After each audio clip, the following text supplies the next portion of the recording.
নমস্কার বন্ধুরা, সত্য কথা চ্যানেলে সবাইকে স্বাগত জানাই। আজকে একটা অন্য বিষয় নিয়ে আলোচনা করব। যেসব ছেলেমেয়েদের গায়ের রং কালো বা শ্যামলা, তারা অনেক সময় দেখেছি তারা হীনমন্যতায় ভোগেন। এটা দেখে ভোগেন যে যদি কোনো ফর্সা মেয়ে বা ফর্সা ছেলেকে দেখেন, তারা মনে মনে দুঃখ পান যে ইস, আমি যদি ওর মতো ফর্সা হতাম, আমি যদি ওর মতো লম্বা হতাম, আমার যদি ওর থেকে দেখতে সুন্দর হতো, তাহলে কত ভালো হতো।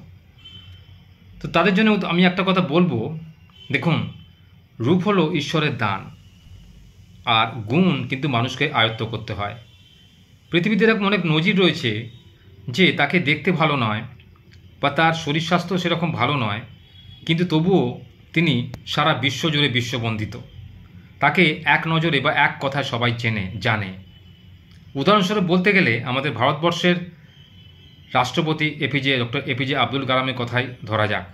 তিনি কিন্তু সুন্দর ছিলেন না, তেনার গায়ের রং কিন্তু কালো ছিল, তবুও তিনি কিন্তু ভারতের মিসাইল ম্যান বা রাষ্ট্রপতি ছিলেন। ওনার বিদ্যা, বুদ্ধি, স্বভাব, চরিত্র কোনো একজন ফর্সা বা একজন সুন্দর লোকের থেকে অনেকাংশে ভালো ছিল। উনি সারা জীবন বিবাহিত ছিলেন না, তবুও তিনি হাসি মুখে কিন্তু জীবন কাটিয়ে গেছেন, ছোটদের জন্য, বাচ্চাদের জন্য, জীবনে কাজের জন্য। তিনি তার কাজ নিয়ে এতটাই ব্যস্ত থাকতেন যে এসব কথা ভাবার তার সময় ছিল না।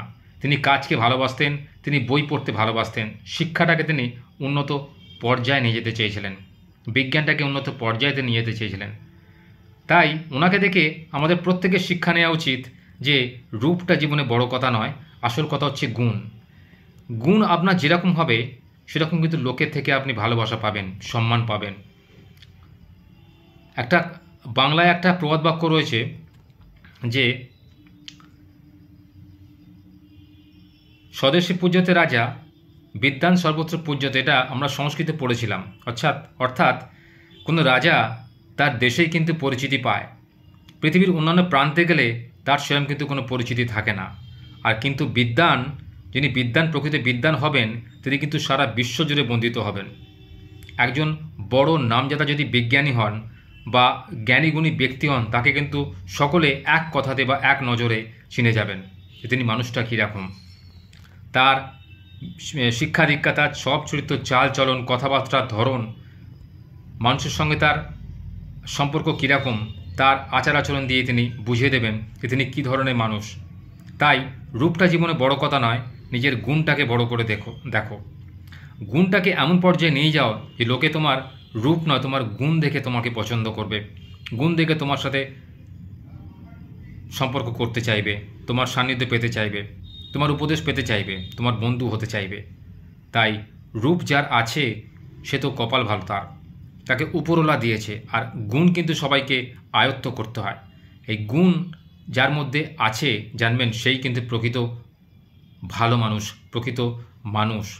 কারণ একটা মানুষের বিচার হয় তার রূপ দিয়ে নয়, তার গুণ দিয়ে। তার মধ্যে কি গুণ লুক্কায়িত রয়েছে। পৃথিবীতে যত মহামনুষ্য জন্মগ্রহণ করেছেন, তারা কিন্তু কেউই সেরকম সুন্দর বা ভগবানের দেওয়া রূপ পাননি।